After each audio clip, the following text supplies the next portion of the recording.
Genesis chapter 42. When Jacob learned that there was grain in Egypt, he said to his sons, "Why do you just keep looking at each other?" He continued, "I have heard that there is grain in Egypt. Go down there and buy some for us, so that we may live and not die."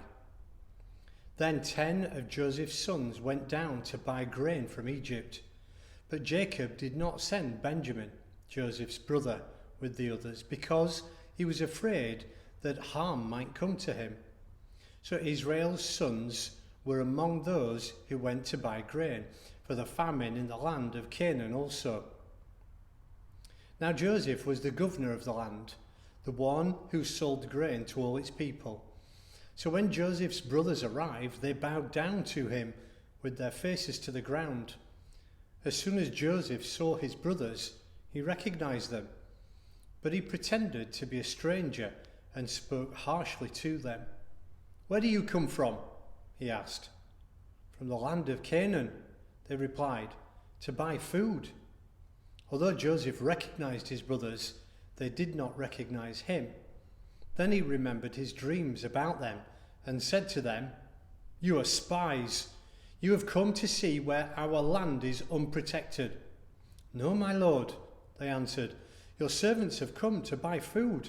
We are all the sons of one man. Your servants are honest men, not spies." "No," he said to them, "you have come to see where our land is unprotected." But they replied, "Your servants were 12 brothers, the sons of one man who lives in the land of Canaan. The youngest is now with our father, and one is no more." Joseph said to them, "It is just as I told you. You are spies, and this is how you will be tested. As surely as Pharaoh lives, you will not leave this place until your youngest brother comes here. Send one of your number to get your brother. The rest of you will be kept in prison, so that your words may be tested to see if you are telling the truth. If you are not, then as surely as Pharaoh lives, you are spies." And he put them all in custody for 3 days.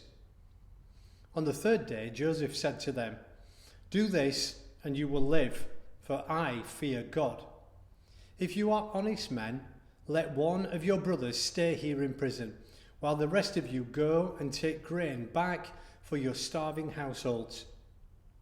But you must bring your youngest brother to me, so that your words may be verified and that you may not die." This they proceeded to do.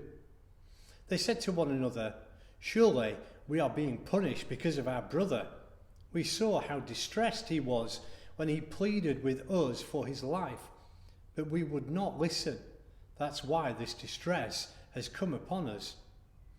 Reuben replied, "Didn't I tell you not to sin against the boy? But you wouldn't listen. Now we must give an account for his blood." They did not realize that Joseph could understand them, since he was using an interpreter. He turned away from them and began to weep. But then they turned back and spoke to them again. He had Simeon taken from them and bound before their eyes. Joseph gave orders to fill their bags with grain, to put each man's silver back in his sack, and to give them provisions for their journey. After this was done for them, they loaded their grain on their donkeys and left. At the place where they stopped for the night, one of them opened his sack to get feed for his donkey, and he saw the silver in the mouth of his sack. "My silver has been returned," he said to his brothers. "Here it is in my sack." Their hearts sank, and they turned to each other, trembling, and said, "What is this God has done to us?" When they came to their father Jacob in the land of Canaan, they told him all that had happened to them. They said, "The man who is Lord over the land spoke harshly to us and treated us though we were spying on the land." But he said to him, "We are honest men. We are not spies. We were 12 brothers, sons of one father. One is no more, and the youngest is now with our father in Canaan." Then the man who is lord over the land said to us, "This is how I know whether you are honest men. Leave one of your brothers here with me, and take food for your starving households and go. But bring your youngest brother to me, so I will know that you are not spies but honest men. Then I will give your brother back to you, and you can trade in the land." As they were emptying their sacks, there in each man's sack was a pouch of silver. When they and their father saw the money pouches, they were frightened. Their father Jacob said to them, "You have deprived me of my children. Joseph is no more, and Simeon is no more. And now you want to take Benjamin. Everything is against me." Then Reuben said to his father, You may put both of my sons to death if I do not bring him back to you. Entrust him to my care, and I will bring him back." But Jacob said, "My son will not go down there with you.